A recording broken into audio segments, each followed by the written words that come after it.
had that second confirmation of saying we needed to actually do the live twice. So yeah, let's see. Are we live? Are we alive or are we live? Are we live? Live? Live. I have no idea. I can't. It's still saying to notify. This is if you're catching this live, we're real good at the broadcasting. No. Oh, hey, yeah, we are. hey, look. See, there's just like massive delay. Yeah, so there's a huge delay. Let's see. Welcome to the podcast with the. Hey, yeah, look. There's just like massive delay.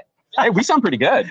Actually, levels are not bad. Yeah, that's pretty good. Well, thank you for joining us, everybody. Welcome to a tech podcast. I didn't get my water. Vamp.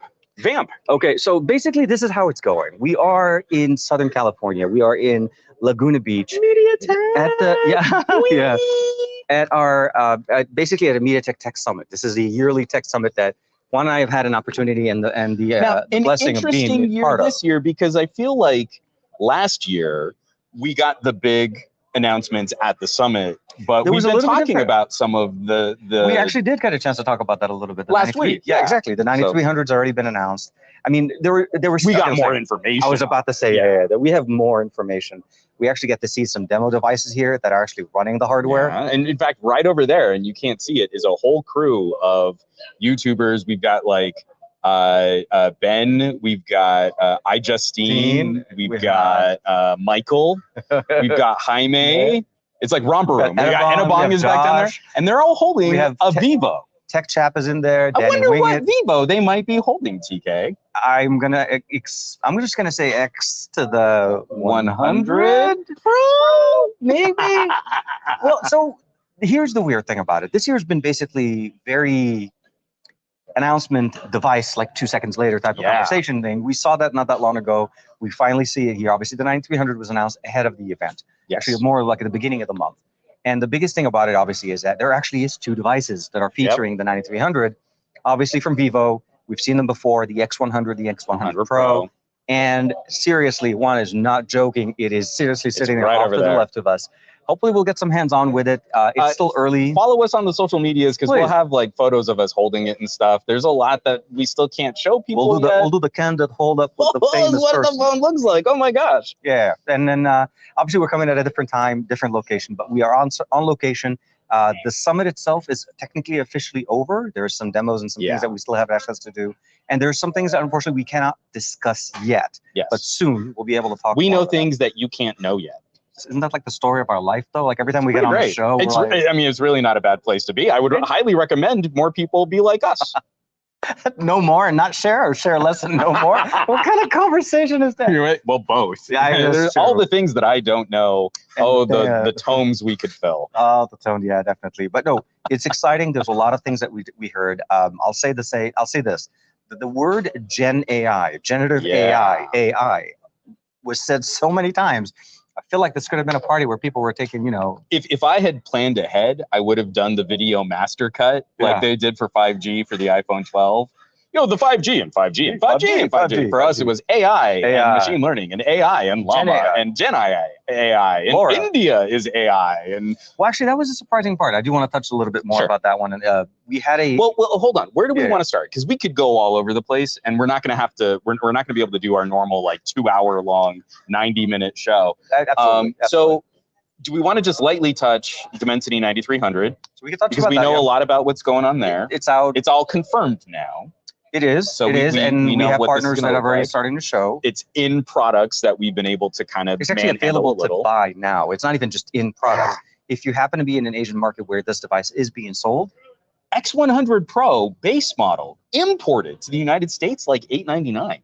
That's crazy. That's insane. Exactly. And the exciting part that I saw there is that the 9300 is going to power both the 100 and the 100 Pro. Yeah. No word yet on a Pro Plus. Obviously, this is Vivo. And I'm not surprised because Vivo's launch strategy last year was a little sort of segmented also. A little bit, yeah. So if we get a Pro Plus, it might just be China only, which is kind of bold of Vivo to say for the second year in a row, the phone that's more broad is going to stick with the MediaTek chipset. They're not making a Qualcomm variant that's going international. I will say though that the 9200 on the X90 Pro was absolutely one of the better solutions. I think, or at least say this, the device that featured or highlighted all the best features. And I do apologize. We have we got a military helicopter buzzing us right now. That's how we're doing it. They're making sure we don't give up any state secrets. Yeah, the moment we said 9200 X90 Pro, like, oh, alarm! Wow, that's not an Apache. Is it an Apache? Maybe it might be.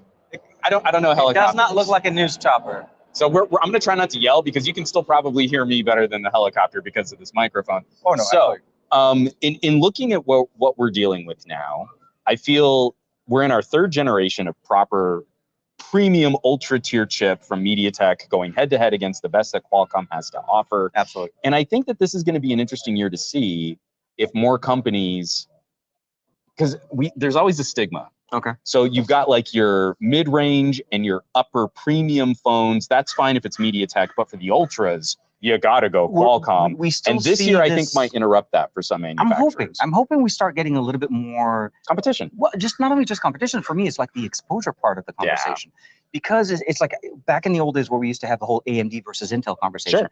And the end of the day, right now, more people love Ryzen than anything else. The labels on laptops matter. Oh, no, absolutely. Actually really want to know what's on the inside of their gear. And as much as we'd like to be able to see, one manufacturer put their label and the other not, we want to be able to know, knowing what processor you're using, the level, and even the architecture. That's the other thing about the 9300. It's so different. It's a different conversation than what we saw from Qualcomm as far as an SoC structure. They're both using an ARM architecture, but it's the configuration and the way they're approaching it that may make you sway the conversation from one side to the other once we start getting devices to. And we'll both be putting out some other commentary and videos with interviews with some of the MediaTek executives. So we're not going to go too granular on like the working CPU on the cores and things. I've got a lot of editing I need to do. Yeah. But in a very, very general and broad way, Qualcomm is doing something that we've seen sort of reflected before. Yeah. It's a little different, but MediaTek's doing something that looks a little more Apple-y to me. Going all in with all big core, like really big and big. Yeah, not big, medium, small. Which is like we're talking about CPU cores, not like and yeah. So the architecture that we're going in here, like last year with the X3 or the X2, we saw them going in primarily with like one big core, 3 efficiency cores, and then the 3 low power cores essentially. Yeah. So you have like big, medium, little. This year, MediaTek is going the other way around. They're saying no, we should be able to basically go with all 4 big cores and the medium cores and skipping the small efficiency cores. So here's one of the things, and I think we can kind of wrap up Dimensity 9300 on some of this until we can get more info. Did you spill? No, did you just like water test your OnePlus Open? That's what I was trying to do. We're doing it live. We're water testing. I'm not sure where the leakage is. So I'm going to put myself on record now. A lot of the commentary coming from MediaTek focused on the Dimensity 9300 is saying, because we're using all of the most powerful cores, you will complete your task faster, and the SoC can go into a lower power state sooner, and that's part of how they make up the battery life efficiency gains. Exactly. But we haven't gotten a lot of information on sustained use, and that's where I feel like... So they did make one claim, though. Remember the Genshin Impact 30 Oh, no, for gaming. Right. Sorry. So I mean like, but continued use of something like document work or video editing or something like that. Or shooting like what we're doing right now. And what we're doing right now, and we're on an Oppo right now. Yep. So that's, I feel like that one last frontier, because the media, the marketing, they can give us all the bar graphs and all of the performance, the Antutu and the Geekbench scores. And until I can see, my fear is, will we get a chip that is ridiculously laptop grade powerful, but you can only use it in short bursts of activity? I think we saw that with the way it was done. I think on, I'm not going to specifically say like just because it was Xiaomi, but it was on the Xiaomi device that we, I think, originally started seeing it. Yeah. We had an unthrottled experience. I think it was on the H81, and it would just hit that temperature peak and then suddenly.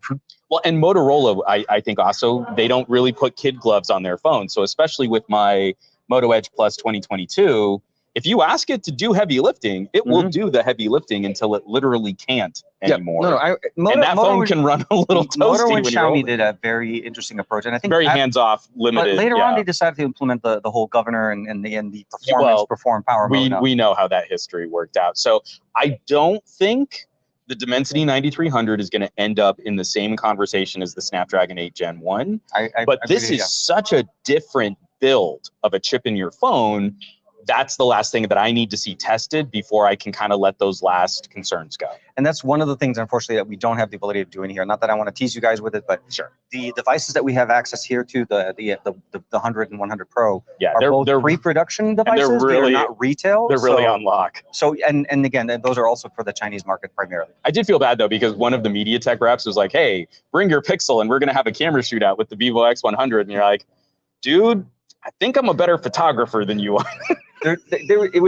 This was last night at dinner. It was absolutely a funny thing, and I don't think the gentleman knew who he was picking, and I think that was the biggest I wrote thing. a book on mobile photography. So, needless to say, the software is pre-production. I think that's about the only caveat. It was not a fair phone-to-phone comparison because of who was operating the phone. I'm pretty great, but I also feel like that you could have gotten a much better picture out of the X100 than you did. Had the camera was there. Just pass the phone back over to me. That was the experience, but it was a beautiful night. We actually had a moonlit night. Moonlit evening for oh god, moon right over the water. Yeah, over we here, actually Southern had California. water shadow. It was just crazy. Oh, it was delightful. The biggest thing I'll probably say is my excitement with the 9300 right now is this. It is a processor it is thinking different.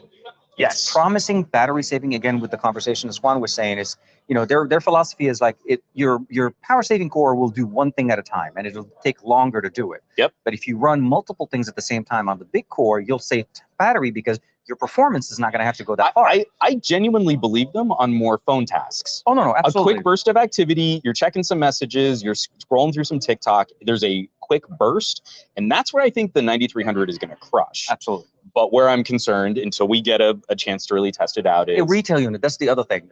Dealing with pre-production actual software or lab setting type of environments aren't really representative of. It's like not an example. We know that the Oppo that I'm locking in right now with the Find X6 Pro can handle what we're trying to do, and that's why we're live streaming from it. I wouldn't do that with a pre-production piece of hardware. So that's really not fair to the phone. Yeah, it wouldn't. You don't want to showcase something that isn't going to be representative of what you get if you pick up the phone yourself. Sure. So the 9300, I think for me, they talked a lot about it. I mean, obviously AI. If we're going to jump back to the AI conversation. And what I love though, because this is where we transition into the AI conversation. AI. The 9300. AI. I'm sorry. This is a MediaTek that has been very excited about their product offerings. There's sometimes we walk into these like conferences, or we walk into these media briefs, and you get a flavor of like, oh, they weren't really lit up about this. But from Dimensity 9000, 9200, 9300, and the international markets, this is a MediaTek that is hyped about what they're bringing to the table. They're excited about what makes their product stand out, what makes it different. And they're actively kind of hitting folks like us to have those conversations about like, how can we generate more interest in North America? And so we might not get phones, but just like we had with the OnePlus Pad, if we could get some tablet solutions, bigger batteries, larger surface area for cooling, and you put a laptop grade mobile chip in there, we could see some really exciting stuff at the end of next year. But that's the other thing about it, though. This year's MediaTek is slightly different because they're recognizing their partners. Yeah. They're recognizing their partners that are putting hardware out there that's leveraging their devices. Yeah. Like they actually give out some awards, or they recognize awards. We got a little flavor of this last year with the 9200. They are going all in on this with the 9300 and highlighting, like OnePlus Pad. OnePlus was Pad, one of their top options. Flip from Oppo, featuring the 9200 in there. Yeah. No, sorry, the 9000 Plus. So you can see they're really trying to tackle those pocket conversations with different products and different vendors. Foldables, regular devices, tablets. I mean, Techno had both their foldable, their tablet foldable, and their new. And Techno, a brand that like I wasn't aware of until this year. Yeah, no. That's the exciting part, though. We're starting to see more of these solutions. Yeah. And the goal is, and I'm hoping for 2024, even for MediaTek, is to get that conversation into the flagship experience. Their devices are segmented in different tiers. You have obviously the flagship, you have like the 9000 series, the 8000 series, the 7000 series, and then you of course have other SoCs that are out there. And their reorganizing of their naming is now on point. Absolutely. Which is funny because that's where I actually think Qualcomm needs a little help. Is like their naming convention got sloppy, so you can just get and MediaTek cleaned it all up this year, which is awesome. They've been really crushing it though in the mid-range section. I mean, the 8000 and the 7000, what used to be the 1000 series, those are the ones that you're seeing a lot more. I mean, like recently we talked about the Xiaomi 13T, an 8000 and 8200 Ultra. Right before that, I think OnePlus was using them on the Nord. We see Realme, we see Xiaomi. This is a really hot competitive space. So I feel like that takes us into the AI conversation. Which it really dominated the conversation. What I feel has been interesting is we're talking to MediaTek executives, so we're getting a very international perspective on AI. Very much, yeah. Heavily focused on Chinese and Indian markets. And here in the United States, like, I come from a background in Hollywood, in content, TV, and film production. Yeah. We have a very different idea of generative AI than some of these other regions and other markets that don't rely as heavily on exporting multimedia. Exactly. And so it has been refreshing to kind of get a different perspective. I still have some significant concerns over the application of some of these technologies. Exactly. But it's not just the doom and gloom of how we've approached it with some of our more American conversations. Sorry, I always have to keep checking on the feed, making sure we're still live with you. Because one thing to mention, and unfortunately, we don't have a way of seeing the chat. We're still streaming because we're using the good camera on the phone. I think we've got about a half hour before that sun hits that tree, and then it's going to totally change all of our exposure. It's going to be mood. It'll be different. Ooh, after dark. We definitely. I'll say the AI conversation for me was a surprise conversation. I feel like AI is, to a certain point, driving the conversation for the 9300. But it dominated the entire event. Like literally, even if it wasn't talking about the 9300, they were focusing on AI, generative AI, Llama and Laura on other solutions. And this is the critical competitive difference when Qualcomm and MediaTek joined this conversation, where I feel Google did a great job of showcasing some interesting things that you can do with stylized filters, generative AI, photo and video editing, and then you actually got a Pixel in your hands, and it does some of that stuff really well. And then it does some of that stuff server side, where you've got to send stuff up to the cloud, let it get mangled, come back to your phone. You'd be pretty and all, but you can't always count on the best data connectivity or to facilitate that kind of data transfer. That's the challenge with the Pixel this year. That is, And then both MediaTek and Qualcomm say, but what if we did more of that on device? Because they're selling products often in regions where you can't count on even good LTE rollout. Oh, absolutely. When we're talking about, like, they were talking about South America, right? Yeah. And where they're talking about basically how 5G there is so behind on implementation. Central and South America. 4G LTE can reach good speeds, but most of the time when you're running it, and especially in dense areas, populated areas, you're not going to get the speed. You're not sending up 50 megapixel images to like have Google turn them into like stylized block paintings. I ran a test as we were standing outside of the event right after we were done. I shot a clip. It'll be in the video that I'm posting next week. But I wanted to run the audio editor, right? I wanted to erase some of the audio background in there. That process took me 6 minutes, and I was standing there with 5G UC on my phone. But it's a heavily populated area, so the connection wasn't as fast. There are things I feel like on device doesn't feel as AI-y. But the thing is, Google kind of, in my opinion, I feel like I got spoiled with Google having that the assistant runs on device and speech to text is on device. The accuracy on a Pixel is crazy good because it's running on device. This is the first year we started seeing Google leveraging some of their options and shifting on server side. And that's when you start getting some of those experiences and you lose. Well, no, you don't lose it, but you become dependent on a third factor in the equation. What we're excited about, and this isn't us to like say, oh, don't buy a Pixel if you no. I'm not even harping on that part. This is the exciting thing about technology, where these companies have competitors that they need to leapfrog. Yeah. And without those kinds of improvements, what Google is doing is really interesting, and the software is going to be very interesting. And then with maybe a next generation Tensor, we're going to see that arms race of how much more can we keep on device? I truly believe the Tensor 4 is going to be where a lot of shifting of approach, and we've heard that. And the Tensor 3 is really. So I'll say this. Obviously, I'm not trying to make it sound like I don't use. I do use a Pixel. I had my Pixel with me. My SIM card is in. It is a device that I like, and I love how the images come out of it. This is the device that was tested against the X100 Pro, the X100 last time, not even the Pro. But it is a big factor for not only just from a security standpoint, but also connectivity. Wanting to be able to do all the features that the company sells you at the beginning. Yeah. So these are going to operate in a level where it allows companies like Vivo, Oppo, Xiaomi. Those are the ones that that's the important point. I'm sorry, I know I'm stepping on you, and I'm insufferable when it comes to interrupting people. Google is showing us the AI applications, but you have to go server side. A little bit of. MediaTek and Qualcomm are giving us the on-device compute power, but it's going to be up to other manufacturers to build the apps that utilize those components. Yeah. And really, we need those two ideas to merge sometime over 2024. And I think if anything else, even if it starts at 2024, the devices that are being released or that will be released with the 9300 or even the Gen 3 are going to be used by people for years to come, 3 to 4 years. Didn't you find that was a refreshing part of their commentary? We were both in interviews where they naturally were talking about these like 2 to 4 year life cycles in ultra and premium tier devices. Exactly. And I think there was a lot of forethought that went into some of these components, how they can upgrade the model, the operations of these models can work with. And just it's planning for the future. It's realizing that unlike what we usually do based on what we do, people don't change their devices as often.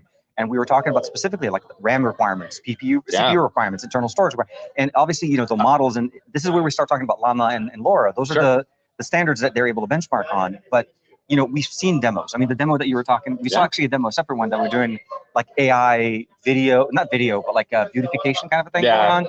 Turning us into anime characters. Absolutely. And I challenged the guy to do it with the I beard. was adorable as a little K-pop dude. He was like 15 years younger. I know. I mean, like, I used to be pretty.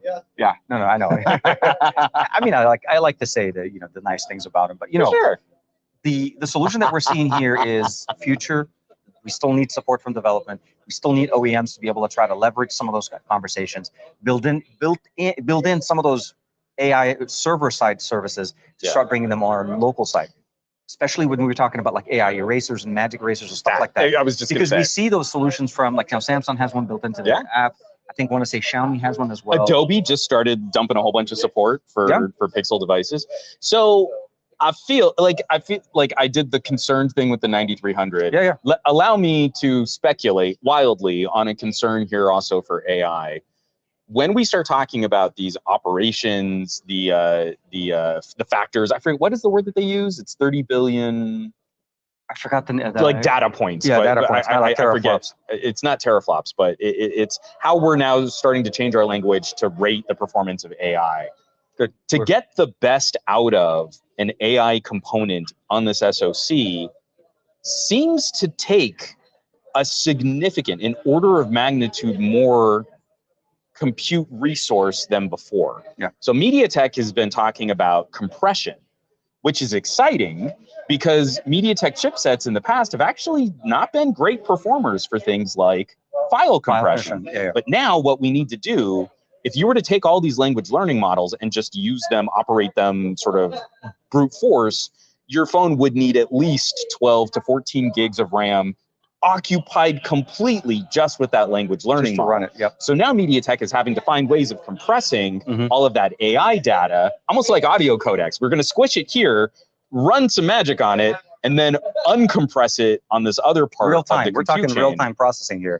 But the best way to get the benefits of all of this, we're going to be seeing some premium tier and ultra tier devices with like 50%, 60% more RAM than what we used to need. Almost making a 24 gig RAM device make more sense as opposed to a 16 or that's 12. Where I have a concern. The 24 gigs of RAM really come into operation when we're talking about the heaviest lifting of generative AI. That does nothing for you, daily life, daily driver, and even under heavy compute tasks like playing games and rendering video, you wouldn't even go anywhere close above 12. But that's still going to influence phone prices at a time where RAM and storage prices are fluctuating. They're starting, and companies are trying to make them more expensive. We're starting to see a little bit more of an up curve actually on pricing on RAM and storage. And I don't believe we'll see the apps really coming to generative AI for Qualcomm or MediaTek until at least the middle, probably the end of 2024, which means you're buying ahead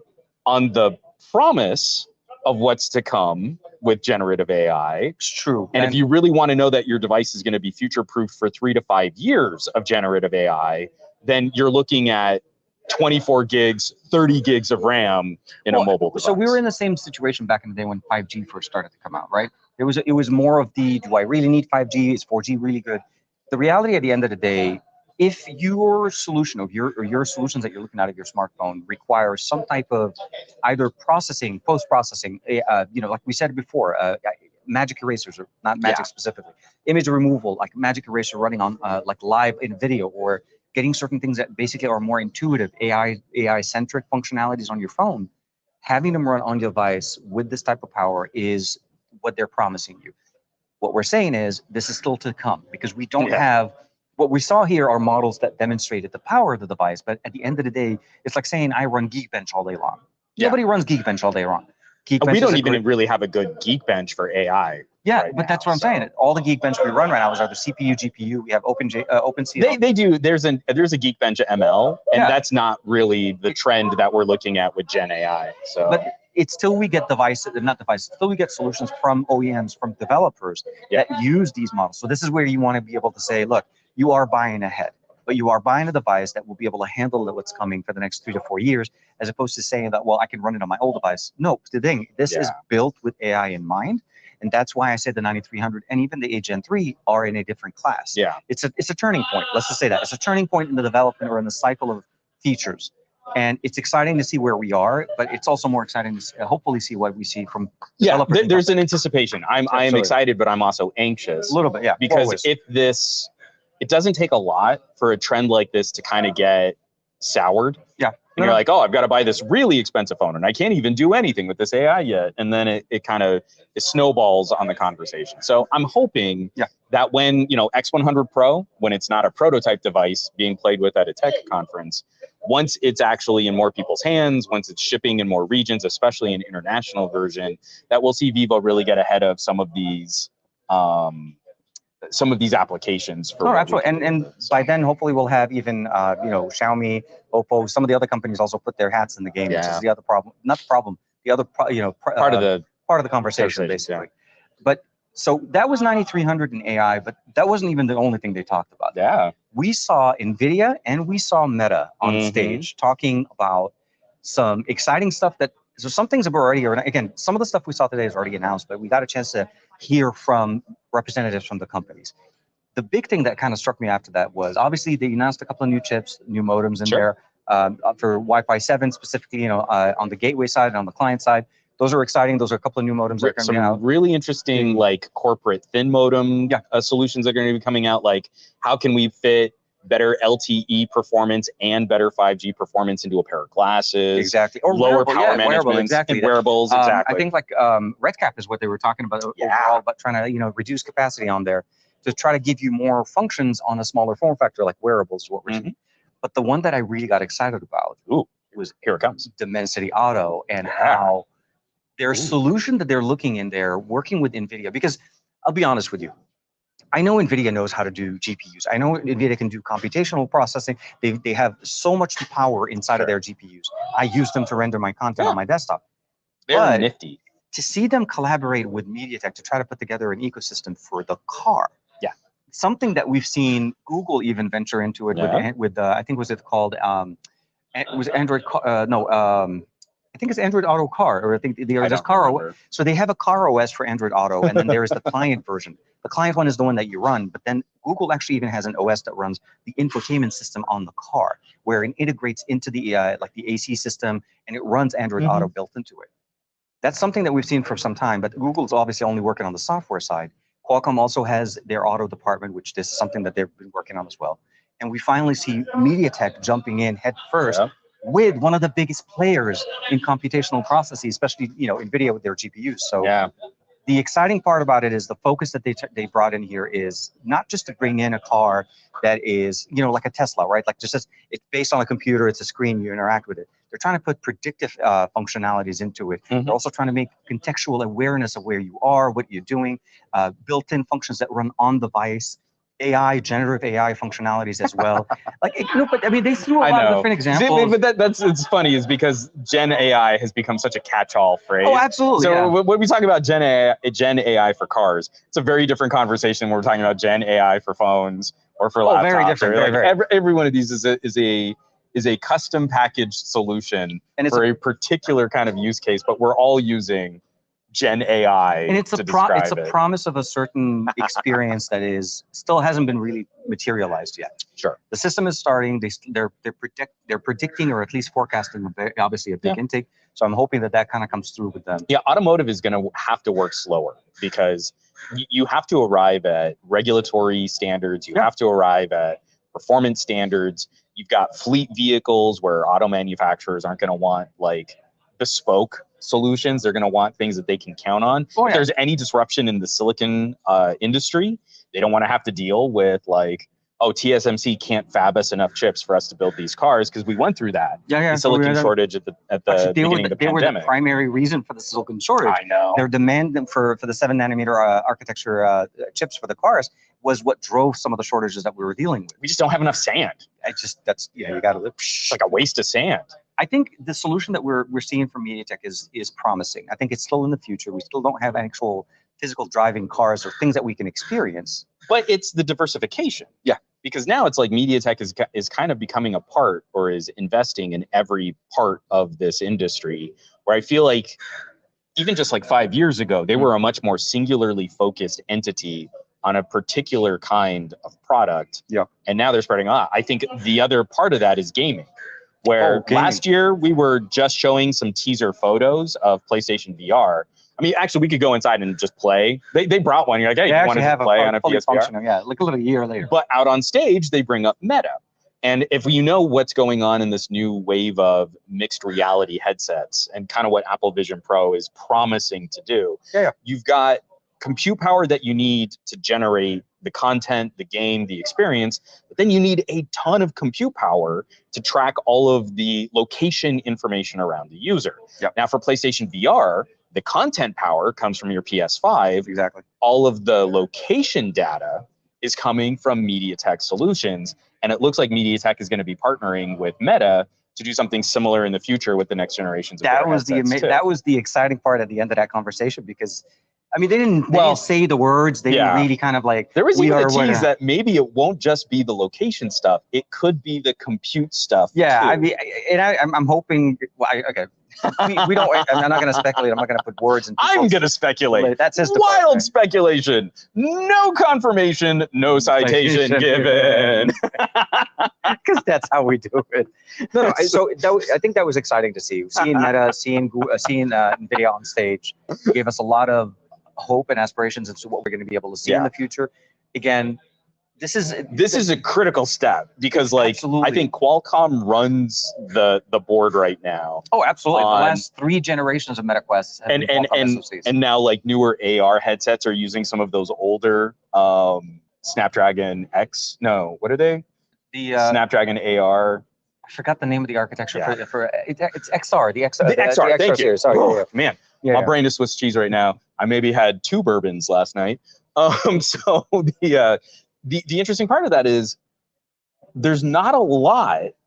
I'm making this sound easy, but there's not a lot that MediaTek would need to do to repurpose some of their architecture to also join AR and MR in a really big way. And when you're already partnering with Sony and Meta in this mixed reality space, you're going to learn a lot from those companies at what they need to complete this product, which means I don't think over next year, but maybe into 2025, this will be a much more competitive market for all of these other wearable displays, face displays, mixed reality headsets. And that only benefits us. If we have more players making more powerful hardware, especially with MediaTek's focus on power efficiency, then I think we'll get some really cool stuff out of it. And that's some of the exciting stuff. And there was, again, another pre-briefing that we'll be able to hopefully talk to you guys a little bit more. Actually, probably on the next show, maybe even. Yeah. No. Next week we'll be able to chat. For sure. And the biggest thing I think that I got out of it is the openness and the welcomeness of MediaTek to bring us in, let us have our conversations. And again, we have a couple, each one of us has a video with executives. Actually, our videos kind of fit together pretty well. My conversation dovetailed a little bit more. I cheated. I copied some of his questions. No, but I mean, like, but the people you were talking to were a little bit more focused on sort of a more practical general compute. Yeah. And my executives were a little more focused on the AI side of the equation. Literally, one of the guys is like a very high level executive in their AI division. And so I think if you kind of combine our conversations, I think you get a good overview, a good global on what MediaTek Mobile is really trying to accomplish. And I feel like both of us hit with a few hard-hitting questions, and we didn't just, it wasn't a topical thing. I mean, I went in there and I looked the guy in the eye and I said, "Why are you so awesome?" And then I threw a drink in his face and I flipped the table over. And that's how he ended the conversation. You should see that at the end of the video. That's how I do, son. That's why he doesn't come to my house anymore. I compliment you to your face and then I disrupt your whole worldview. I'll tilt your world like 3 degrees. Bam. 3 degrees. That's just not even a movement. Like, okay. Well, I mean, if you have a foldable and it only opens to 179 degrees, that's like the tilting point. Oh my gosh, dogs and cats, mass hysteria. But you know what I mean? And they did have some foldables here. So to be honest, there's a lot of different things that we get a chance to see there. Make sure you follow us on the socials. For sure. There's a lot of different conversations going. The X100, I think, is a promising device. I feel like MediaTek promises a lot of information. TK, most important question. Sure. Because you have held the X100 Pro. How does it feel in the hand? It actually has, it was pretty substantial. It has a substantial weight to it. It's surprising. It felt like it's heavier than I thought it was gonna be. And but it didn't cut me, so I guess I'm surviving. It's not made out of sharp edges and rusted rebar. Oh no, my hand! I got tetanus. Yeah, no. It's. I'll say the approach to the X100 is, at least on the design wise, it looks familiar. It looks a little honorary to me. I almost want to say it felt like it looked a little bit more on the Oppo side. If you think about it, like we're looking at the phone right in front of us. It's the ring with the so the way we've got the Find X6 Pro here, and that you have the really fun leatherback version of that. The reason why I feel the X100 that we got to hold. Oh, that's right. It's because it's the Honor Magic 5 Pro. Exactly. You knew exactly where I was going with that. It's the material. Yeah, you're right. Yeah. Once I held it, it was in my, okay, so yes. It's that big center disc because every other Vivo has had an off center. Yeah. This is so granular. I don't even know if you care about these like minute, like we're talking 3 millimeters it's always been set to the left. For a camera housing. Yeah, exactly. The design there's some design changes This is going to change your life that the camera module is now 3 millimeters to the right. So, or it might not. I don't know. I don't know what you care about on the back plate of a phone design. Purely because of timing, and I'm going to do a very hard shift to the left. But 3 millimeters to the left? 3 millimeters to the left. There's 2 more subjects that we're going to cover, and one I forgot to put on the title of the video. Oh, we got a But I'm not going to. I'm not going to open that one because if I wasn't prepared for this. I don't have notes. Juan's going to jump on a different. Oh my gosh. Yeah, I have a trigger one on that, but. The first one I want to cover real quick is, so Oppo finally put out the ColorOS beta release cycle, as well as basically the planned devices to have it. I dropped the video a couple of days ago on that if you want to check that out. But the biggest thing, obviously, that we're looking here with ColorOS, it's minor improvements, very subtle improvements into the operating system. The reason why I'm excited about it and I want to talk about it, obviously, is because that will also impact our OnePlus devices. Yep. What I saw on their flip is that they're bringing the dock, the function that we love on the Open, onto other devices. That is good. That's going to be for multitasking. That is a crucial update to our devices. I've been surprised that we haven't heard a little bit more because isn't the OnePlus update rolling out in India? For the 11? Yeah. Well, I know the beta version is available already for us to be able to download. Oh no, but I mean, I thought it was the official public release. Someone correct me in the comments. I'm probably wrong. Yeah, if you already know about the Indian release, please let us know. But if it's already hitting India, I expected that we would have seen a little bit more chatter about it. But the ColorOS side of this is sort of that first wave of what we should expect coming up next from OnePlus, and especially having spent some time with the Find X6 Pro, they are now so similar. Well, what I love about it is what it did to the Find N2 Flip. It totally revamped the phone. Yeah. It made the N2 Flip into the N3 Flip with all the functional apps on the cover screen, the dock. It felt like an upgrade. It's like I want to say the rejuvenation of the N2. Like both the N2 and the N3 Flip. Remember you flashed ROMs back in the day, and you're like, oh, this feels like such a substantially different device. I got such an upgrade. It feels that way, and I'm hoping it comes through in that video. It's a little magical when we get to kind of reclaim some of that feeling, because there have been times, especially like from Android 12 to 12L to 13, where it just felt like it's just bug fixes. There were so many bugs to fix. Technically 3 updates. 3 updates. All just bug fixes. Yeah, you'd have to wait 3 updates before you can even actually review the phone. I just want to make sure we're still good. We're still live. Okay. Awesome. So now we're going to talk about this thing that he's going to say he predicted, and I'm going to just let him have it there.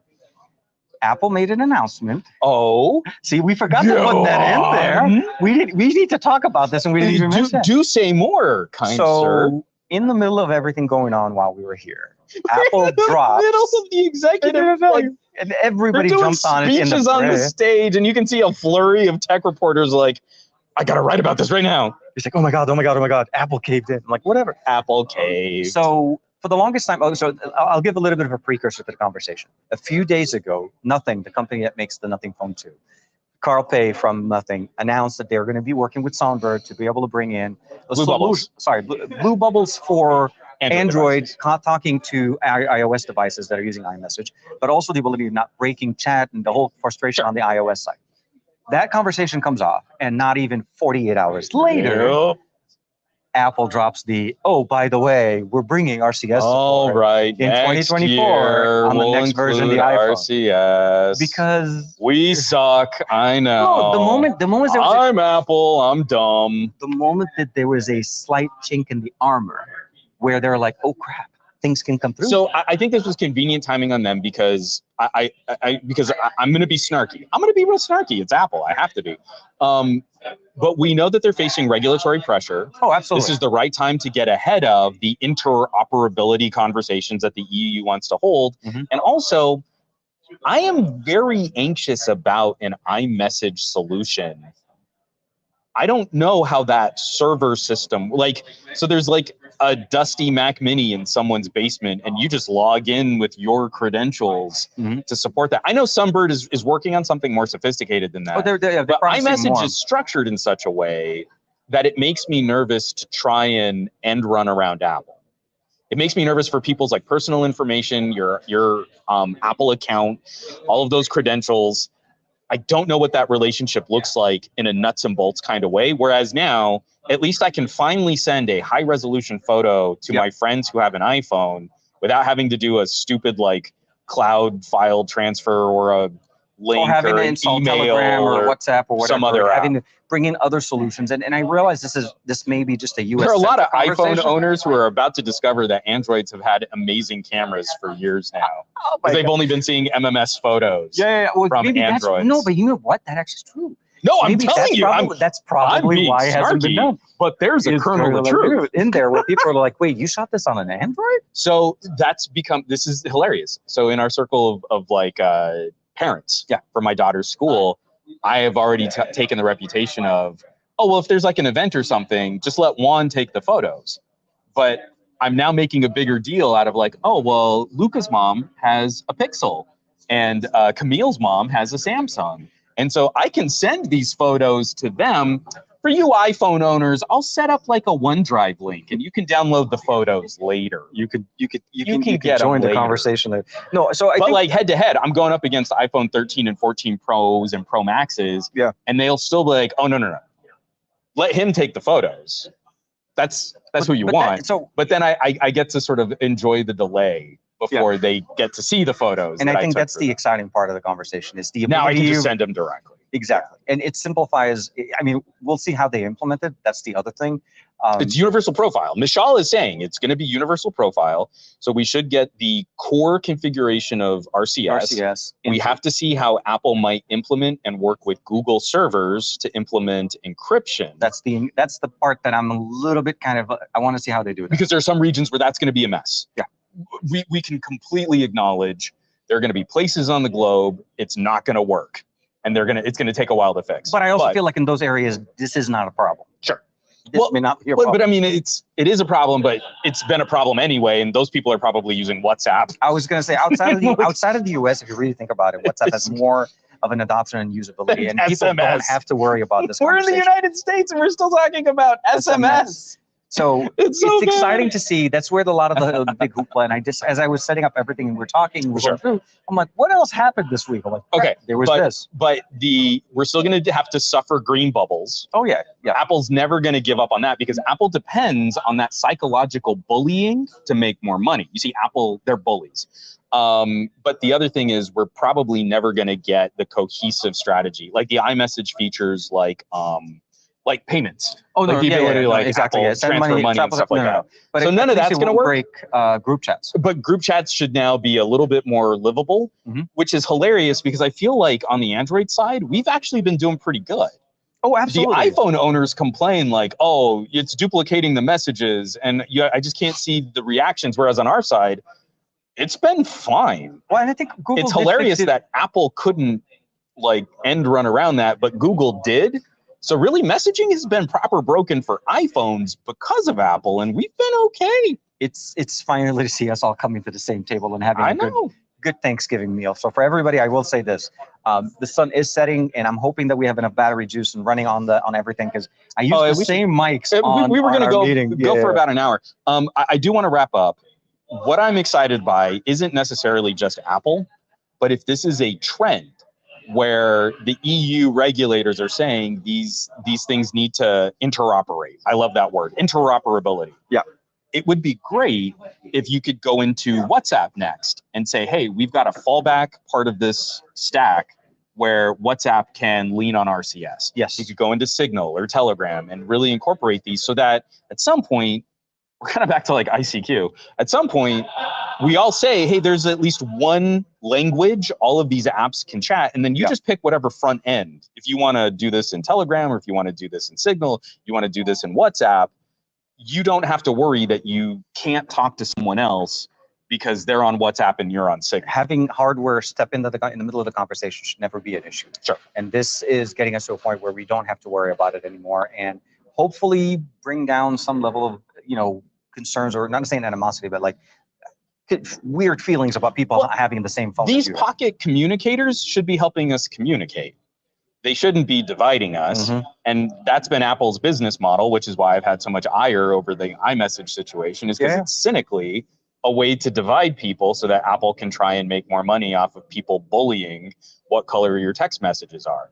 And that takes a very small but a very critical tool away from Apple marketing, which should help just bring more people together in your group chats and your famany chats. Exactly. And it's not about having one person switch ecosystem, whatever. It's about allowing us all to just have a conversation. Oh man, some of the moms at my school. Well, we'll have to have that conversation again next year. We'll have to save it. Yeah, right. We'll have the same conversation with you guys again next year at the summit. How much do you want? Okay, I'm going to put this out here. And people, please keep track of this episode. I'm making another bet. How much do you want to bet that Apple sits on this RCS announcement until next year's iPhone? And that only the iPhone 16 could possibly run RCS. It's an A18. It's a A18 Bionic Pro. I think it's going to be the next version of iOS. It's going to be the next version of the phone. For sure. Because of the amount of horsepower that it's going to be available. Because RCS is really taxing, guys. There are like $200 phones in the Middle East that can run RCS. I mean, you need to build like a whole new iPhone chip. It is, but actually, you don't have to actually bet me on that one, because I think that would be my prediction. Because come on, how long did it take them to do the USB-C and invent it? It took them 14 versions of the phone to invent USB-C, and make it sound like they just made it was their approach to unify their portfolio. I think on that note, we should probably start wrapping this. No, for sure. So I hope that you guys find a lot of the information that we're doing and covering for you guys here are going to be exciting.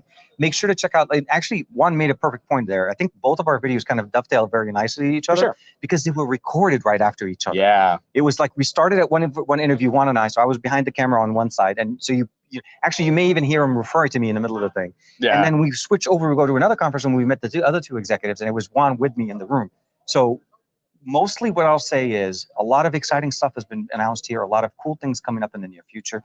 MediaTek is not here to play. They're here. Yeah. They're here, and they're very serious. They're ready to compete. They're very much ready to compete. And I really want to see what the 9300 offers us, what NVIDIA can bring to the table with auto, and what we see with Meta when we come to XR and AR. And just all the solutions that we can get with a MediaTek Dimensity chip. And we've got those points to keep track over the next year. Yeah. Because some of this technology is very aspirational and forward thinking. Yeah, no, of course. But we're getting the announcements in time windows where a 1-year cycle kind of makes sense, and that by this time next year, if we're talking about more XR glasses, if we're talking about more advanced power-saving features on wearables, I want to see Dimensity in wearables. I think we could actually realize some of that pretty soon. I think it's a logistics issue, but it's one that I think a lot of these companies are looking to solve. For sure. And with that being said, I'm going to let Juan finish us off and kind of close that in there. Hey, everybody, thanks so much for watching. We were kind of peeking in on the chat, but obviously we couldn't keep a window going up the whole time. And I know there's a lot of people saying they're exhausted by AI and stuff, but stay tuned. We both have videos coming out, digging a little bit deeper into the executive conversations on MediaTek. We'll catch you all next week for another episode of the Best of Our Week.